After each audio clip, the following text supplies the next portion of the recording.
ટૂંકમાં. એટલે એની સામે આપણે શું નાખીએ વધારે અત્યારે દવા ને ખાતર. ખાતર એ પાછા એવું તો છે નહીં કે ભાઈ 10 પાણીનું વર્ગ છે કે સાણિયું ખાતર છે એને એટલા ભાવમાં તો આવતું નથી.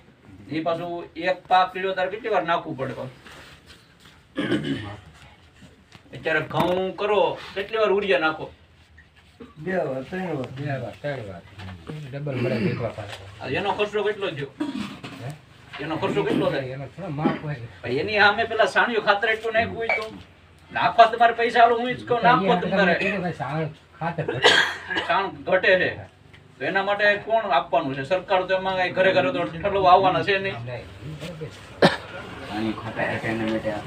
એના માટે સાણિયા ખાતર ન કરો. હાલો તમે અળસિયાનું ખાતર કરો. એની કરતા થોડુંક નાઇટ્રોજન ફોસ્ફરસ પોટાશ એ બધું એની કરતા વધારે હોય સાણિયા ખાતર કરતા. એના માટે આ બેડ લઈને આવ્યા અમે. એનો હાસો ભાવ છે લગભગ 2300 થી 2400 રૂપિયા. સંસ્થા એની અંદર 50% 60% સબસિડી આપે કે ભાઈ નહીં ખેડૂત કાંઈક કરે તો સારું હોય કે 2-5 નું જોઈને.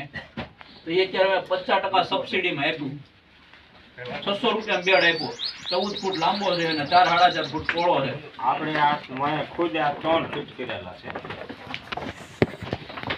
અત્યારે વિનુભાઈ ખુદ એના જમીન છે એટલી એમાં નાખે છે.